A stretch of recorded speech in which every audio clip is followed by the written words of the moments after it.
G'day, legends. Welcome to the Pot Noodle on Celtic Down Under. I'm your host, Jared, and joining me tonight is a very cold-looking Shane. How you going, Shane? I'm good, thanks, mate. How are you? Yeah, living the dream, mate. Getting by. Happy days.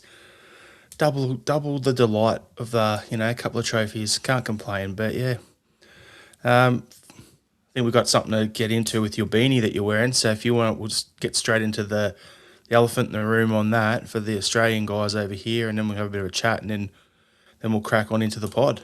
Yeah, I might give a bit of context to those who tuned in and they're used to seeing sort of the green and white, and seeing me with a rather resplendent kind of what would you call it, sky blue beanie on. This is a big freeze beanie, and what it is in relation to Fight M&D. So every year they release a new beanie. Which helps raise money and funds for fighting MND, motor neuron disease. The reason I'm wearing it today is in tribute to a great Australian by the name of Neil Danaher, who he was a champion footballer at Essendon and then became a coach, and most notably coached the Melbourne Demons for a number of years. He was unfortunately diagnosed with MND 13 years ago, and then he became the champion and spokesperson for Fight MND and put all of his time and effort into raising much needed funds and awareness for motor neuron disease, and has been able to generate so many significant funds and attention for this really horrible crippling disease. Unfortunately, Neil lost his battle with MND. He fought it for 13 years, and he sadly passed away today. So I'm wearing it in honor of him and the amazing work that he has done. He is genuinely a true Australian hero, and that is probably underselling just who he is. He to sort of go into a bit of detail about him, he was always so positive. Even after getting diagnosed with MND, he just remained the most positive person you could find, even whilst battling this really crippling disease as it took things from him. So, as a tribute to him, and the legacy he leaves is already monumental, but it's going to transcend generations. What he has done and the trend that he started will live forever. And in many years' time, we're going to look back at the amazing work he's done in this field and the contribution that he's made. So, Vale to you, Neil. We are a sadder world without you, but we thank you for everything you've done. Yeah, for me, this is a one close to home. I lost my auntie to motor neuron disease after a 19-year battle. So she was given 3 years and fought it out for 19, the way Neil was given 2.5 years and survived 13 and fought it out. And the thing is, it's one of those ones where you just feel like your body's letting you down, and it's just the thing for me to look at with Neil and what he's gone through here is the legacy that he's going to leave. And yes, he's done a legacy on the field as a footballer, off the field as a coach. But the fact of the matter is, when I was talking to him, one of the last times I spoke to him, this was years ago, like after the diagnosis had just come out, maybe a year after that, right? And what he said was that I'm going to fight this with everything I've got. I know I'm not going to survive it, but if I can do my part to help it so other people don't have to go through this and other families don't have to, that's what it's about. So every year I get one of those beanies Shane's got, and this is one near and dear to my heart. So yeah, it's one that I just wanted to touch on for the first couple of minutes of the pod as well, because yeah, it's one that's close to home. And now we've got that out of the way. Shane, you can get rid of your beanie if you're getting a bit hot at any point, and we'll get on with the Celtic talk. But yeah, it's a bit of a doozy there. So Michael Ross, condolences and that about your father as well. You're saying he died of MND. Yeah, the body goes and the mind's still sharp as a tack. Yep. And you're using your eyes to communicate at the end. Not ideal. So yeah, Vale, rest in peace, Neil Danaher, and yeah, to all his family, stay strong. That's what he would have wanted. Well said, mate. So yeah, now we'll get back to the Celtic talk, right? Because that's what everyone's here for. Let's be honest. Everyone's here to talk about. Let's get another trophy, and while we're all hailing Martin O'Neill, and yeah, the run sheet for tonight, Shane. I made it a little bit of an interesting one. Oh, here we go. Look at that head. Jeez, have a look at that. Everyone wonders why I wear hats and beanies on the show. You got a real quick snippet as to why. I can't wait till I get my next shear. Get the clippers out, mate. Yeah, come join me in Buzzcut Central. It's getting a bit long here. It's like my little Islander throw that I'm getting at the moment. I went to the Fiji one, Shane. You gotta love this, right? And I had my hair cut. I'm one on the sides, and it was about a centimeter or so on top. After 5 days over there, it was more than double in length. It was just crazy. Wow. Islander hair. It's the way it goes, mate. Anyway, it's like I feel your pain. Anyway, yeah. So we've got a Scottish Cup final to talk about. Want to talk about the latest with the manager situation, how that's going to roll into the incumbents, what they end up doing, and then into our first team recruitment structure, what we expect is going to happen over the off season, and then we'll finish off just having a quick chat about which Celtic players we think will be at the World Cup. So we'll just do that, have a bit of a chat, and then just to let everyone know, now we're in the off season, so we're going to have our season review pod probably next week, and then what we'll have after that will be the off season chinwags that pop up here and there. So it's if something major happens, we'll jump on and do a pod. If nothing happens, then we'll just have a week off and try and touch in check in, have a pod like every couple of weeks. But yeah, we'll just see how we go over the off season, especially with the World Cup. I don't think there's going to be too much Celtic news for about a month there anyway. But who knows? Our board may actually shock me in a good way for once. You never know. You never know. And if that actually does come true, Shane, geez. Put all your money on the lotto. Hell's about to freeze over, so get all your supplies in. Right, I'll get the bunker ready. Yeah, exactly. So, Celtic 3, Dunfermline 1, Scottish Cup. So, I had the starting lineup on my phone here, and I shut it down again. But good fun. Here we are. So, Sinisalo, Johnson, Trusty, Scales, Tierney, McGregor, Engels, Nigren, and then up front was Yang, Forrest, and Maeda. So, yeah, I think it was a bit of a interesting lineup looking at that there. No Rio in the squad at all. And the question to me is, Tenecti, when he comes off the bench, he looks like a better player off the bench than he does starting. That's the number one thing.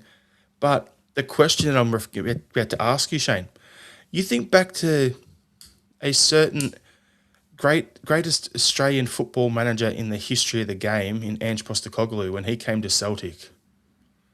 And he had, as his wing options, Jota, Maeda, Abada, and Jamesy was your fourth string. There may be one other I'm missing off the top of my head. So Jamesy was your fourth or fifth string winger. And to think, how many years later now? What is it, 6 years from his first season? Because Ange did 2, Brendan did 2. So 5 seasons later, Jamesy's starting the Scottish Cup final for us.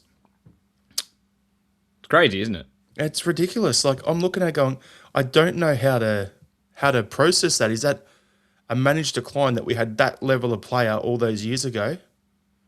Or is it one that's I'm looking at it going, or is it that Jamesy has just hung in there and just kept reinventing himself and aiming up, and he's the sort of guy you need to get over the line? It could be one way or it could be the other. So, yeah, that was the one for me. I just thought that was pretty funny.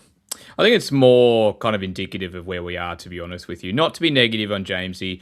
We know what he brings. He still plays at a high level, particularly for his age and longevity, right? And he's still someone you can call upon to make a difference. And he does have a lot of attributes, I think, that a lot of other wingers that we tend to play, particularly this season, don't have. And one of the reasons I speculated that he was picked ahead of Tenecki was that they were probably going to sit deep. They were probably going to absorb.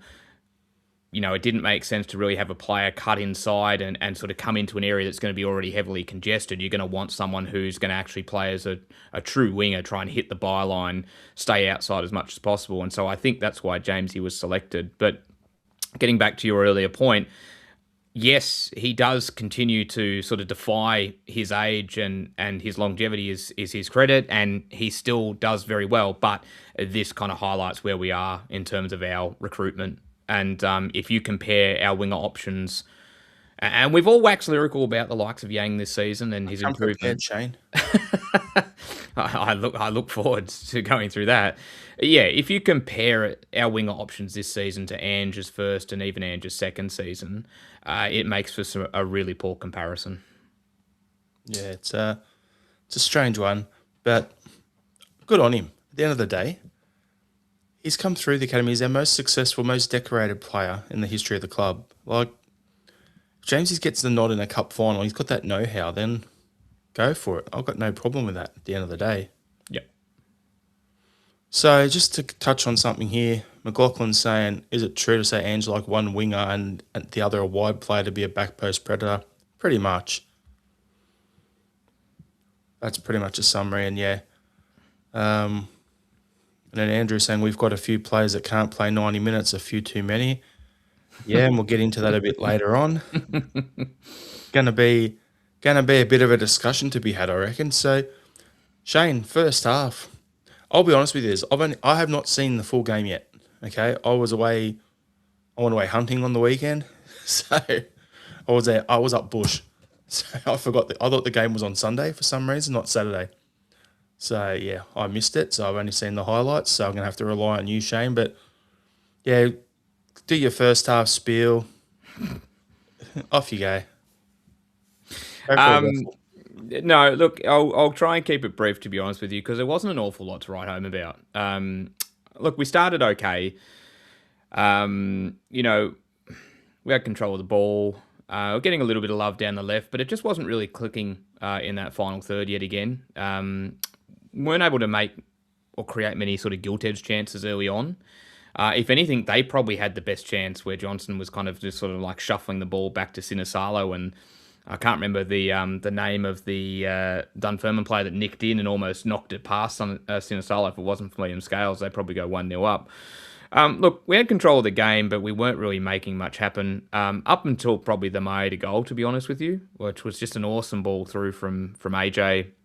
Defender makes a meal of it. Lovely first time finish to chip the keeper. And then from that point forward for the rest of the half, we had control and we started to look a lot better. And all of a sudden things started to flow a lot better. There was a better rhythm. Dunfermline seemed like they were completely out of sync with things. Engels obviously scores the second goal. Tidy finish. Keeper can't see it. And yeah, for the remainder of the half, we were totally fine. It wasn't a really significant half to take a lot of notes on. It was pretty straightforward 45 minutes of football, in all honesty.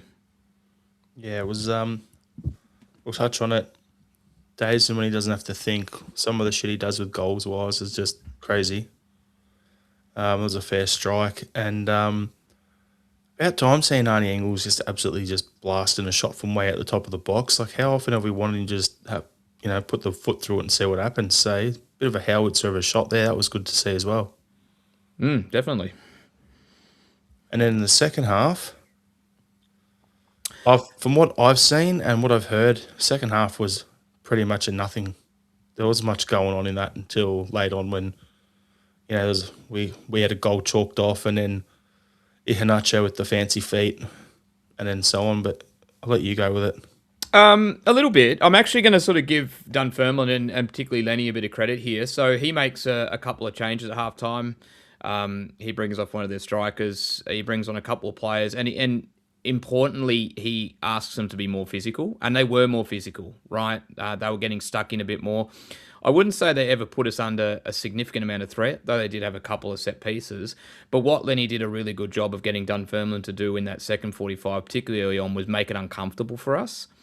We didn't really come out of the blocks, to be fair, but they did everything they could to disrupt us a lot more than they did in the first 45. They were really passive in that first half, and you could see Neil getting frustrated with it. He made sure, particularly early on in that second half, they were nowhere near as passive, and they weren't. And that seemed to sort of just impact us a little bit. But eventually, I think we sort of wore that down. Particularly Iheanacho coming on was pretty big. He started to be that link up between the middle third and the wingers really well, with Maeda moving out left. Obviously, the goal gets chalked off. To be honest with you, that ball going through, Maybe I'm thinking a little bit too much of Iheanacho, but maybe a younger a version of Iheanacho gets on the end of that or can run into space. But I would have liked to have seen him go for it instead. But he got his goal in the end, and to be fair, it was probably the pick of the day. His goal was awesome. Just the little fancy footwork. There's a handball in there. He keeps going, nicks it past the keeper. It's an awesome goal in all honesty. And yeah, once it got 3-0, it was safe. They obviously pegged one back, but they never looked like getting into it. So all in all, relatively comfortable. But credit to Dunfermline for making it more of a contest in that second 45. Yep, I have to agree. Yeah, as I said, I didn't see much in terms of the full game. I've only seen the highlights on that. But yeah, credit to him. Good old. It was interesting seeing Lenny and the history between Lenny and Martin O'Neill there. I was just, while you were talking, Shane, I was trying to get a picture to upgrade here, but put on the screen, but it's not letting me. So anyway, there goes that idea. What I liked at the end of the game though was like when Lenny and Martin went and shook hands. It's like shake hands, have a little cuddle, and then as Martin's going to walk away, Lenny just grabs him by the shoulder and like lifts his hand up, like like celebrating him like that. You can see the mutual respect there. So that was a bit of a class sort of thing there. So it was good to see. Yeah, no, that was a really, when you sort of look back at wholesome moments in football, and particularly Scottish football, that's absolutely one of them. That's master and apprentice, mutual respect, two club legends, whatever you want to deem it as. But that was Lenny basically saying, this is the guy, give it up for Martin, for everything he's done for you, for everything he's done for me. I absolutely loved that moment. And credit to Neil for not getting caught up in obviously just losing the cup final, but to have the awareness of let's celebrate Martin, the legend. So, yeah, well done, Lenny. Yeah, 100%. I also thought that Dunfermline, they actually looked better than a couple of the teams we had in the Premiership this season. Yeah, it's a little pity they aren't coming up. They lost their playoff game to Partick Thistle. So Thistle's playing St Mirren, and it's I actually don't know if I think that game is to come. I might have that wrong, but they were 1-1 at Firhill, and it was going back to. It's not Love Street, is it anymore? I can't remember the name of the new stadium. Still called it. We all know. But yeah, so that'll be interesting to see if they can get back in and St Mirren go down. St Mirren, who've been under Stephen Robinson for so long and felt like a bit of a threat. And from memory, they finished in the top half of the season last season, or top half of the table last season, I should say. Yeah, it'll be a significant fall from grace. I think it might be tomorrow morning, actually. They're playing 8:00 Monday night. Yeah, so that'll be like 4 or 5 a.m. tonight. So that'll be like about 5 a.m. for us. Yeah. There you go. So yeah, it'll be an interesting one. Like, I was just thinking about it from a different perspective, Shane. Like, not about the playoffs, but like we've spoken about expanding the top tier, and if you wanted to do like 3 tiers of 16 or something like that, if that happened, I'm looking at you got to find 4 more teams for the top flight. Well, there's 3 teams in the second tier that I've already seen this season that I reckon aren't much worse, or actually some of them are better than what's currently already there. So if you were to not have relegation for a season and just bring a couple up, and then not have relegation again and bring a couple more up the following year, maybe it'd work. It definitely feels like the gap's a bit smaller, sorry to interrupt, between sort of the best in the championship and maybe the lower half of the premiership table. It definitely feels like there's a minimal kind of gap there, that if they were to play each other on any day, that, Partick Thistle could go to, say, Keeley and get a result, right? Yeah, and it's the same with the championship. Like, you have a look at it, the top half to the bottom half, there wasn't much in it. Like, Bruni's team, when he was he Air United, they were at the top. Like, they were in probably 3rd or 4th for a while. And then they had a bad trot for like maybe 5 or 6 games, and then they're down like second last. So it was pretty close most of the season as that one as well. So I honestly think they need to expand the league and just mix it up a bit. Like this whole, 4 games against opponents a season, split sort of thing, and all the bullshit we heard in the media that Hearts should have had the game at home in the last round and all this sort of stuff. Like, you get rid of some of those storylines by just expanding the league. Yeah, that's a really good point. And it's something that and we can talk about this as well because it links to sort of the league that we've got over here, which only has a small amount of teams as well. And, you get what we call commonly derby fatigue, where you're playing someone each week that's either a derby game or a cross city game or something like that of significant, and you kind of end up in this situation where you play one of those teams relatively frequently or soon after each other. There used to be a time where we'd have the Melbourne derby, and there'd be like 3 weeks at times between the fixtures, and that doesn't actually help. It actually gives everyone a bit of fatigue. People want different opponents. People want different away days. And the thing for us, Shane, look over here, you've got like Melbourne Victory. The three biggest rivals for that club are you've got what they call the original rivalry, which was one of the first ones in the league, which was Adelaide versus Melbourne. Then you had Sydney FC, the Big Blue against Melbourne Victory, and then you had the Melbourne Derby. So those are your three ones. If you're playing everyone 3 times a season, you've got one of those games pretty much every 6 weeks over the course of the season, 4 to 6 weeks. It's too much. And then you look at Sydney, there's 3 teams within Sydney. Then you've got Newcastle, you've got Central Coast, there's 5 teams within New South Wales. You've got 1 team in Queensland, you've got Perth, you've got Adelaide, you've got the 2 teams over across the Dutch. Shout out to Auckland FC for being the first New Zealand team to win the Australian competition, the A-League. Wellington's been in the league for God knows how long and never did it, so congratulations to them. Across the Dutch. It was choice as brew. And we went to our chili bins and smashed some beers. Hey, cuz. It's a pity Ian's not on. Kiwis, I love it. I work with a bunch of them, so that's what I do any day. Stir them all up. If I can't remember their names, it's hey, cuz, and it works every time. Bloke, chick, doesn't matter. Fun times. That's what we do over here. Us Australians, we pick on Kiwis, they pick on us. It's like a brother relationship here. Oh, we pick on each other as well. We pick on state by state, even city by city. Exactly. Good fun. So, yeah, I think what we can do, Shane, is we'll just leave that game there. It was great to get another trophy. I'm just going to find the post I was going to share before, one of them that I couldn't get to work. So it was Martin O'Neill doing the would I lie to you question. I once caused a complete meltdown in Scotland after going out for coffee one day and accidentally coming home with a League and Cup double. I love that one. That was great. So, yeah, it was a bit of an interesting one. Great result. Was expected.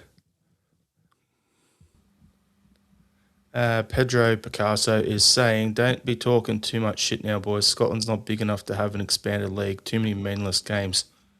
That's why it was changed.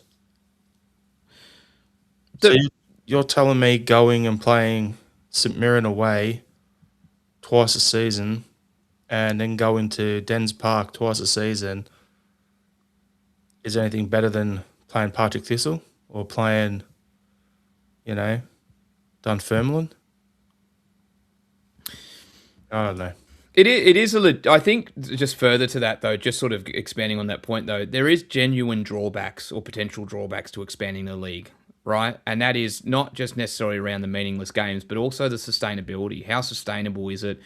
Your cost involved of having the teams in the premiership, obviously the money that goes around to all those teams. There are still genuine concerns. It's something you'd have to look at with an idea, but then go, how do we make this work financially? How can we make sure this is sustainable?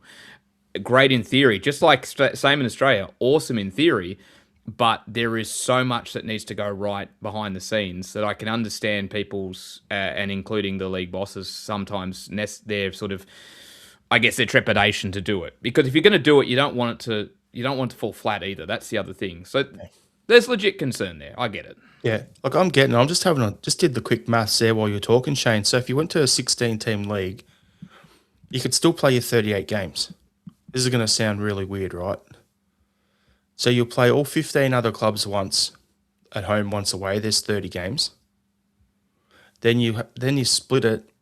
If there's 16 teams, top 8, bottom 8, play every one of them one other time. There's 38 games. Or sorry, there's 37. because you can't play yourself, obviously. So that's 37 games. So that's one less. Then what do you do for that other? Do you have a rivalry round that you throw in there? So then TV rights get their extra. They get their extra thing. I don't know. I'm just throwing the idea out there. I don't think it. I'd like to see it happen, but yeah, it's a fair bit to go. Might just have to expand it to a certain degree. Ideally, if we're looking at making it another 4 clubs, we might have to, theoretically start with 2 and see how that goes. Yeah. Checks and balances, right? Yep. So you could do that. The other thing as well you could just look at is why I brought this up is one of my mates was saying Scotland should just be going with England, get it done. And he's trying to tell me that Celtic need to start in the championship. I'm like, dude, you don't know what you're talking about. Oh, I had this idiot, some Arsenal fan trying to tell me that today. I was just like, mate, you won the first thing you've won in fucking God knows how long. Yeah, that's I was about to say they're up and about, that's for sure. I know a few Arsenal fans too. If you're tuning in, shout out, you know who you are. But they are very much up and about. And the other end of it, if only Tottenham had have lost, would have been even better. just because we've still got to have our boy Anges back. Wins a trophy for him, they piss him off, and they get relegated. Would have been perfect. Yep, that would have been very funny. Yeah, but anyway. So manager latest, Shane. This is what we've got here. I think it's going to go one or two ways. It's either going to be Martin O'Neill for another season because apparently the talk is he wants to do that, or it's going to be Robbie Keane with Bruni as his assistant manager. They're the two things I can see. Now, there's one other guy that I think if Dermot Desmond wanted to go down the Irish route again, other than his Robbie Keane, it's the Cardiff manager. I'm just having a blank on his name. What have we got? The Cardiff manager, Brian Barry Murphy. Now, he just got Cardiff back up to the championship. And he's on the come up. So, if that's something from left field, it's not going to be JBA, Jens Bertolascu. He's gone to Toulouse. So, he's gone. So, I'm thinking realistically, it'll either be Martin O'Neill or Robbie Keane with Bruni as the assistant. So, for me, this is the most important part of the off-season is we got to get someone in ASAP so we can start our rebuild of our squad. That's why I'm not being realistic. Look, the talk of Roberto Martinez coming in, Sean Maloney holding down the fort till he comes in after the World Cup. No, we need something sooner. Now, Robbie Keane just lost a one-horse race with Ferencváros. So do we want him? Who knows? Martin O'Neill, he'll be 75 next season if he hangs around. So I'm not having a crack. I think Martin has come in, and it's so great that the current young generation of fans now have those same memories that we had. I remember when I was like, Martin O'Neill come in and I was 18. I was 18 years old, Celtic fan. So those 5 years were like some of the best early formative years when I could legally go to a pub, smash pints and watch games. That was some of the best memories I have, right? So it's great that 20 odd years later, he's back in the building, helped us out, won a double, and all the next generation had that opportunity to fall in love with a Martin O'Neill coach squad and see what he's all about. And yeah, so I don't know if Martin is the answer we want, but at the same time, I'd love to know what you think, Shane. Well, I'm getting very much similar vibes to yourself, that I think it is almost effectively down to either Robbie Keane or Martin O'Neill staying on. So I'm getting very similar kind of impression from what I read and the way certain things are panning out. Let's talk about Martin first. So agree with you wholeheartedly. Martin's done an incredible job. His legacy and the legend that is Martin O'Neill has only been enhanced with this season. Build the statue, get it done. What he's done for this club is absolutely incredible. And, it's funny, you guys mentioned this months ago on the pod, that the whole situation of people, Celtic sons and daughters talking to their parents about what was Martin O'Neill era like? Well, now they've had the chance to experience it themselves. They've got that joint shared experience of just what this legend can do for a football club and the impact he has. What I'm getting at is I think the time is for Martin, for everything he's done, is to sail off into the sunset. This is not many managers get the chance to go out on such a high note, to be able to walk away at the peak of what they've done and leave it at that.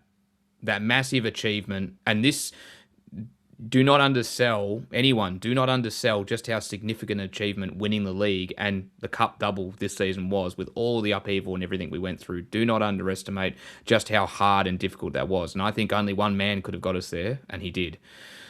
But he's achieved something I don't think any of us ever really realistically thought could happen this season. What a perfect high note to walk out on. If he's not going to leave, then moving into a sort of a director role, or, director of football, or some sort of consultant role where he's still attached to the club, but not as a manager. I think the time is now, if we're going to make these moves where we rebuild the squad, where we kind of effectively start again a little bit, make some wholesale changes, I think you're wanting somebody else in to start that rebuild, not Martin for another year and potentially looking at where we go. I feel Martin for another year. I feel like, and I don't mean to be really negative, I'm not trying to be negative after the amazing season and cup double, incredible finish to the season, an amazing cup double that we've just won, right? But there's this sense of, if Martin gets, no individual's bigger than the club. I know I'm ranting a little bit. No individual's bigger than the club. And there is this sense that if Martin sort of gets given the job and there's no other review process, no other consideration to other managers that is done, it sort of suggests to me that the club hierarchy is simply satisfied with winning the league. And we've learnt nothing from everything that's gone on this season with the protests and the frustration and the transfer business and everything like that. So on that basis, I think Martin should step aside. All of that said, I don't think Robbie is necessarily the right person for the job. Let's look at it this way. Of the two keen options, here's the one I'm least keen on. I didn't even mean that. I actually just said it and was like, oh shit, hang on. No, honestly, if the choice was between Roy Keane and Robbie Keane as their manager, Robbie Keane's teams do play some attractive football, right? But it's the cut of his jib off the field. And we've already got issues with the board, quite a few fans. The last thing you want to do there, when we've got Palestine flags waving in the stadium, is have a guy who was getting money from a certain club over in, Israel, was coaching over there, and then was at one of the biggest fash clubs over in where's Ferencvaros again? Hungary. Hungary, exactly. So it's one of them where, are you really going to want that guy? But I could see Dermot Desmond just being like, you guys have been complaining all year, be careful what you wish for now, and just appointing him as a big double bird to all us fans. But he'd wait till after the season book renewals are done before doing so. I'm glad you brought that up, because that's pretty much the reason I'm not keen on Robbie. Pardon the pun. It is that element of his decision making and what he's been involved in, probably not at a football playing level or football management level, but the decisions he's made and where he's been over the past few seasons, particularly in light of current circumstances. As a club, Celtic is more than just a football club. We're a club that exists for social change and social betterment. And what you summed up there was perfect in terms of just how that would go against the grain a lot of what our fan base, in my opinion, stands for, his decisions around that. And I know some people say politics and football shouldn't mix. Look, politics and football are intrinsically mixed, just like any other sport. And that is something that should be taken into consideration. It's something I view really, that reflects, I think, really poorly on him. And it's something that I'd like to, I would basically say rules him out of the job for me. So, if it came down to a decision between, am I wanting Robbie Keane or am I wanting Martin O'Neill, I'm picking Martin O'Neill every day of the week. So, I'm just going to say this just for shits and giggles, right, everyone? This is not me being serious. Who took over for Martin O'Neill last time? Gordon Strachan. So do you want to replace him with his son this time around? He's already in the building and he's got the laptop.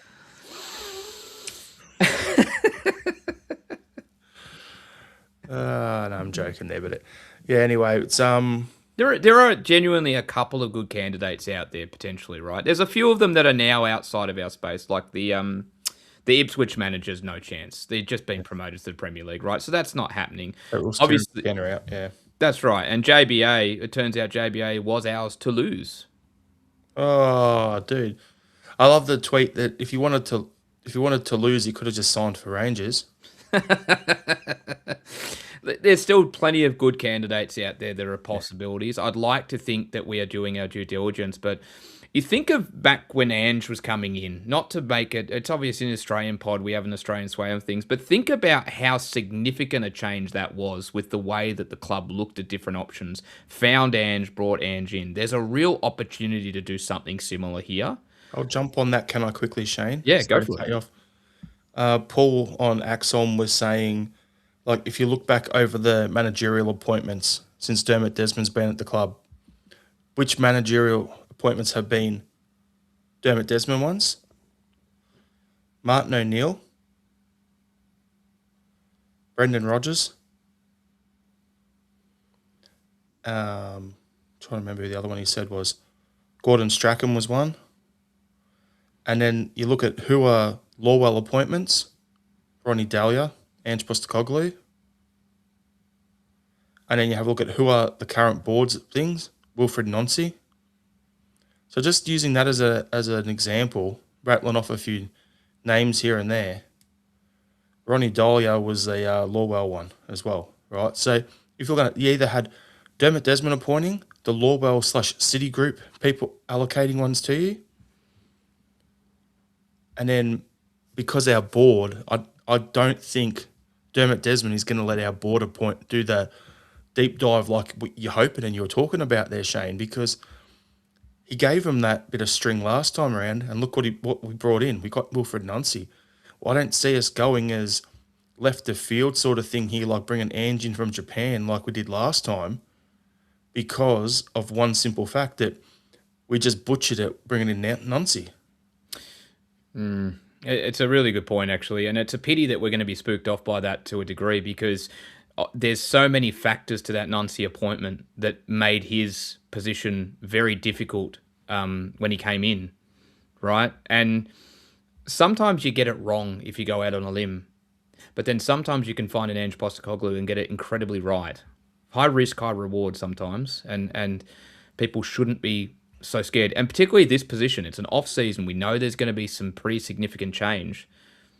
This sounds like the kind of time to go down that path. It's exactly what it was when Ange came in, because we had a lot of players leaving. We needed to turn the squad over, rebuild, re-recruit, and off we go. And it makes a lot of sense in terms of that. I've got a list in front of me, close on 20 players from our squad that I want to go through and just we're going to discuss a little bit later on. But this is a massive rebuild is coming up. And the thing is, we've got to get the appointment of the manager right. We've got our two recruitment guys. We've got Cooper and we've got Bell who we got from Chelsea. We've got those two taking point on the recruitment. Great. We've got scouts. We're figuring out the players. They'll be looking at players already. Good. But we don't have a director of football. And that's something you were touching on, like, if Martin O'Neill isn't the manager, does he go upstairs? Now, does he go into a director of football role? Does he go onto... I actually think get him on the board so there's actually a football person on there. I'd rather that, to be honest with you. There's talk of Aidan McGeady coming back into the club to take over Maloney's spot as pathway manager and work with the kids on that front. He was director of football, I think it was at Air United. So there's rumours of him coming back. There's talk of, does Fotheringham hang around? And does he stay on the coaching staff? Does Sean Maloney stay in the first team coaching staff, or does he go back into the academy? We've got to get the coaching set up and the back of house stuff right before we start our rebuild. Like Rangers have already signed 2 players. Signed some bloke last week and now apparently Lawrence Shanklin's going there. And that's like a perfect fit for each other. Like that, if there's a TV show, Perfect Match for footballers in their football club, if you did a version of Perfect Match for that, that is a perfect match right there. Well, Disgusting people and disgusting club. Just Perfect. Makes sense. Just on the signings, though, we've obviously made a couple of, or handed out a couple of contract extensions, the likes of Liam Scales, Yang, Luke McCowan. Does that give you any indication of what either coming or maybe that Martin is staying? The fact that we've made these decisions so early on. I think it's actually okay. These signings are guys that domestically are good enough to start, not good enough for Europe, right? So they're squad players for Europe can start at domestically. Okay. The reason we've signed them is because you can't have 27 players off contract within the next 2 years. You need to have players under contract. You need to have some semblance of a squad. So if you look at Jamesy Forrest, who's probably only got a year or two left in him. Okay, so he's gonna scale it back. Yang's your guy there. Those two are job sharing at the moment. So it makes sense. Between the two of them, you've got one full player. Job sharing. Easiest way I can sum it up. And then you have a look at like Scales. He's won a couple of man of the match in Europe for us. Doesn't really let the team down very often. He cops a hiding. In my opinion, I think he cops a hell of a lot of shit that he shouldn't get. He does make the odd mistake here, but so does every player at Celtic. Like, far out, look at Sinisalo. He almost gave a goal away in the cup final. Things like that happen, right? So I think we've signed some guys there so that there's some semblance of, all right, these guys we know can do it in the league. If we can get better for in the Europe, great. Yeah, fair enough. That answers my question.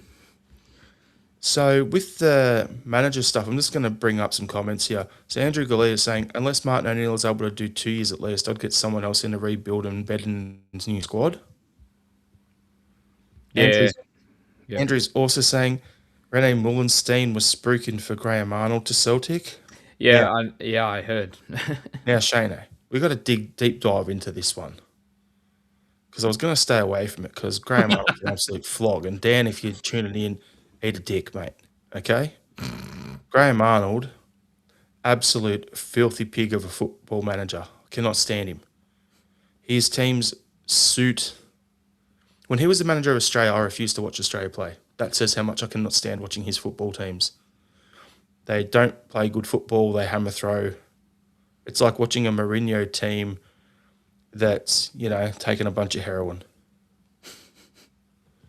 Just not ideal. Not good football. There you go. Shane's lost it with that comment. So the thing for me is if people are ruling out Kevin Muscat as a potential Celtic manager because he played 17 minutes for Rangers 20 odd years ago, so he cannot, because he played for Rangers, he cannot be a Celtic manager, then rule Graham Arnold out too. Because Graham Arnold was the player manager of the Northern Spirit in the old NSL here in Australia when Rangers bought that club.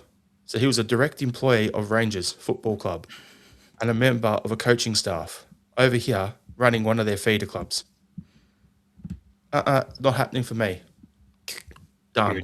You're doing the best and most effective job to ensure that he can't get the job. Hey.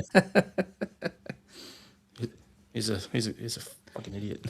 Yeah, no, just from talking maybe to those who aren't familiar with his football, it's not an enjoyable football style to watch. It's dour, it's repetitive, it's all about basically just essentially just kind of suffocating the opposition, if you will, but not in the way that Ange would do with the high press or anything like that. It's very methodical. It's not enjoyable football. As out of people in the middle, make them kick it wide, and then just try and trap them onto the sideline and push people over the sideline. As Jared said, there's a lot of links there, if you will, in terms of Mourinho-style football. We know the kind of negative implications or, the negative feelings that people have towards that. I've never really enjoyed his football. He did an incredible job at the World Cup. Credit to him for Australia getting us as far as he did. But that kind of football goes well to World Cup, right? To be fair. That kind of football where you are essentially sort of absorbing and then playing on the counter a little bit and taking your opportunities, that can work at a World Cup. That's why he was successful. Credit to him in that regard, but it's not what I want to see at Celtic. There you go. Andrew Galea. Arnold is a Hearts manager at best. Mm. And McLaughlin is saying the Steve Clark of Australia. There you go. It's a fair summary. That's a really good summary. I do want to, and I am going to give him a bit of credit though. The work he's done with Iraq to get them to the World Cup, not just with the fact he's been able to get that squad to the World Cup, but everything they've had to deal with their on their side of the world, genuinely deserves credit and for everything he's put into that. So I genuinely give him a lot of respect for what he's achieved with that Iraqi national team and the fact he's got them to a World Cup. Well done, Graham. You deserve all the respect in the world for doing that. I just don't want to see you managing Celtic. Yep. 100%. So, Shano, it's time. It's time for my homework. That's a big list. So, basically what I did was I went through the squad and I'm like, written down every player who has a question, is either leaving or has a question mark about their future.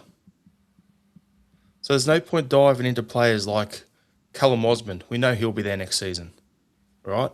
So I'm looking at Osina Salo. There's no point dealing with him, right? Him, Ross Doohan, they'll be there next season. Alistair Johnson, Colby Donovan, those sort of guys I haven't put on this list at all. So I'll start off. Casper, end of contract, gone, right? Yeah, absolutely. Now the end of loan connection. They've got 6 guys here on the end of their loan. So Julian Araujo, Benji Arthur, Marcelo Sirachi. Here's the one I put a question mark. I would love to sign. Araujo, I would love us to sign. Not going to happen though. It's too expensive for us. Then you've got Mvuka, Kanchvara, and Adamu. Done. Put a line through all of them. Gone. Right? Mm-hmm. Yep. So that leaves us with the next guys on the list. We know we're going to get a big bid for Arnie Engels.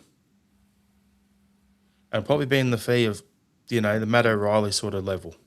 25, 30 million range.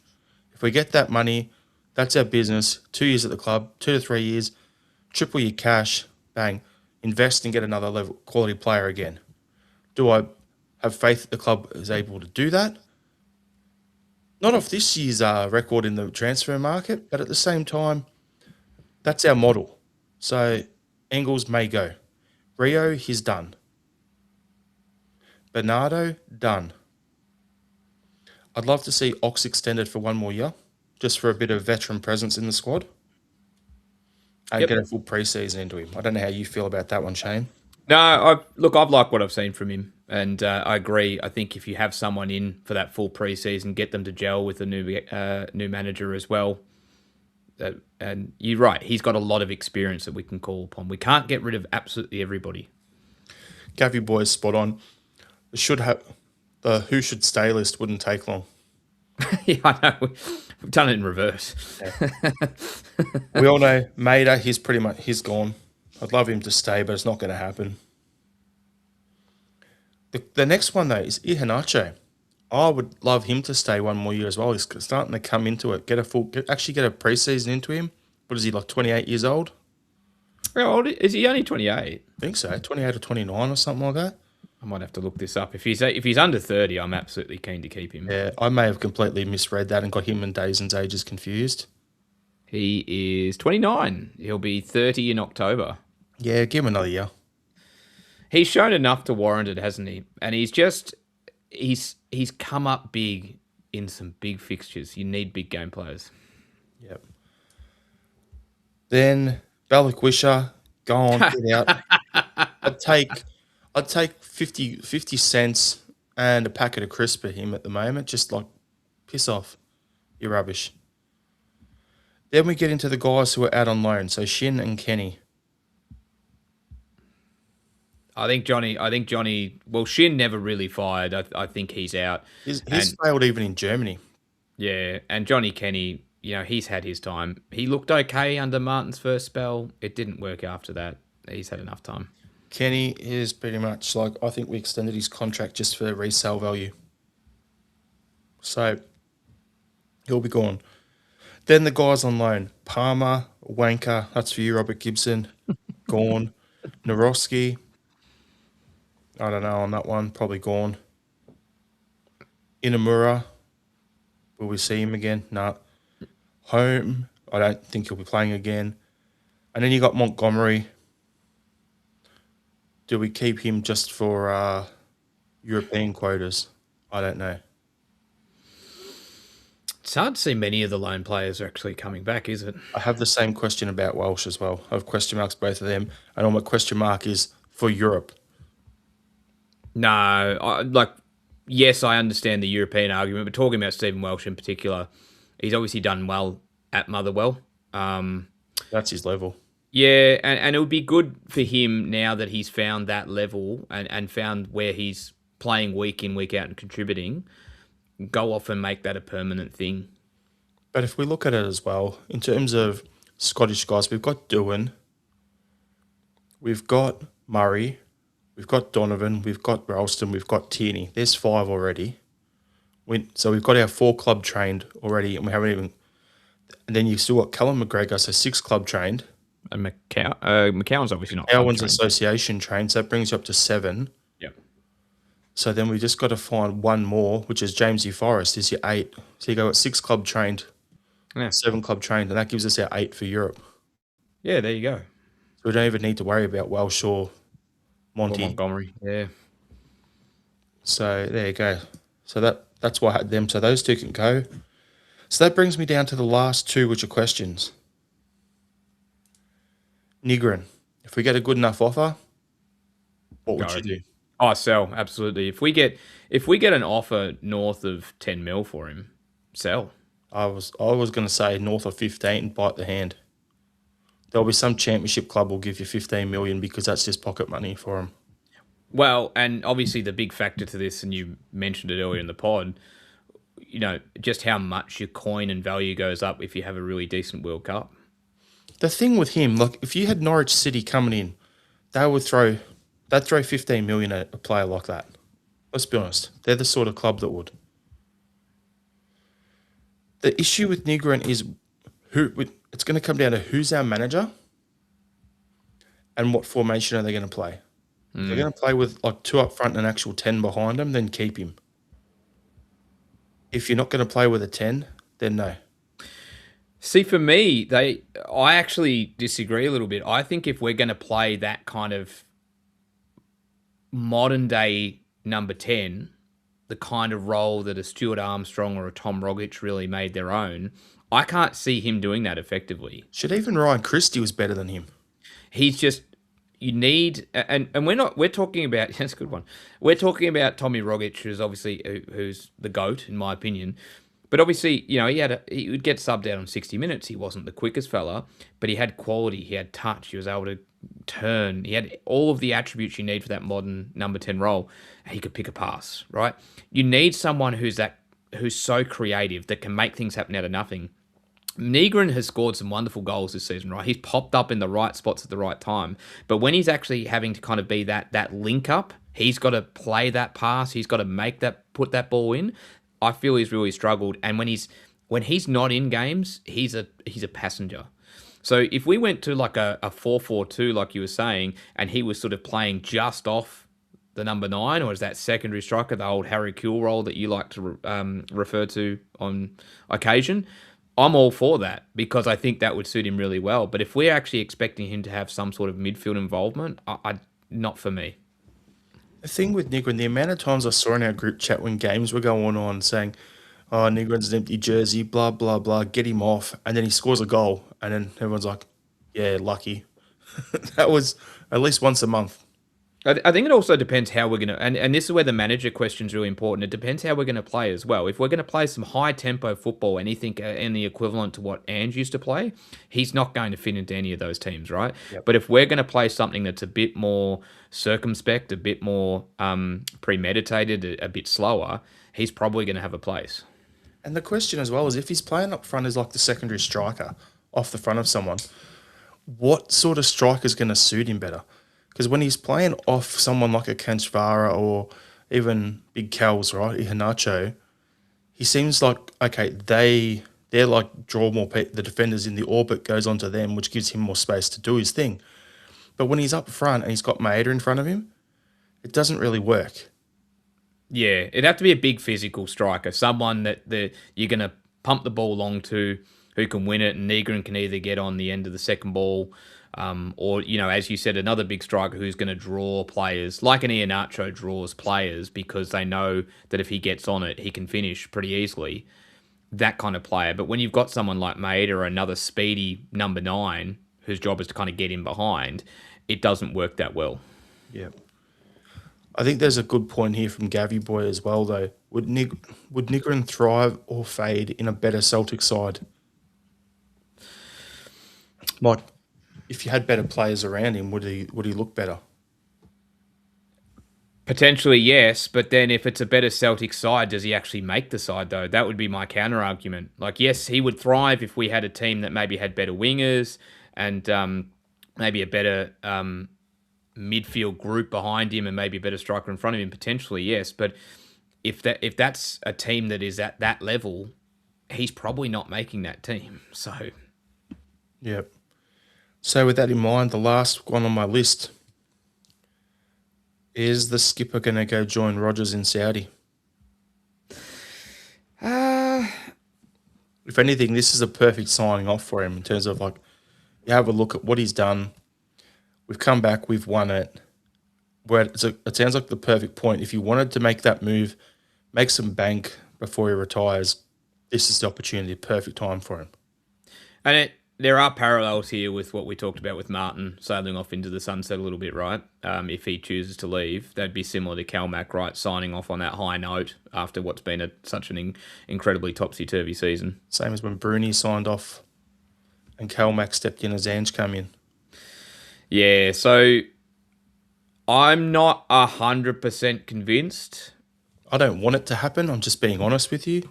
But if it does happen, if we had all these players go, with the current money we've got in the bank and what you'd expect to get, you'd be looking at anywhere between about 110 to 130 million pound we'd have available to rebuild our squad with all the cash in the bank. So in other words, we'd get a bunch of like 2-3 million pound players, bunch of loanees, and keep a few of these guys, like get Arthur on loan again next season and Sirachi try and sign him for a couple of bucks, and that's it. I don't initially see it right now. I can't put a specific logical reason to it other than I just don't have this vibe that Calmac's going to leave. He's going to retire. He's going to remain at Celtic until he retires, in my opinion. But then, again, not to harp on about it, you get a new manager coming in. Where does Calmac fit in the scheme of things? If that new manager says, I want to go with a different midfield dynamic, well, then he might say, Brendan, you got a space for me. So, that's going to play a part as well. But right here, right now, is he away or not? I don't think he is. And the thing is, if he leaves and we still need to get that European quality up, who is there in Scotland we could sign that could come in and do the job? I've got one name off the top of my head. Go for it.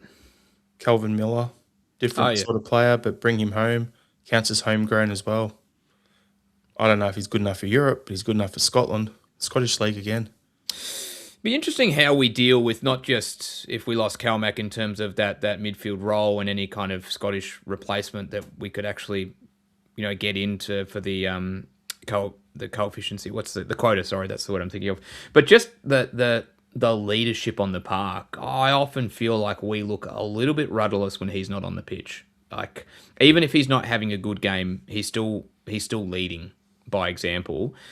And there's just been countless times where he's gone off the pitch and I just feel like we haven't had that presence. We've really lacked leadership out there. It would be interesting to see who would step into that role if he was going to leave.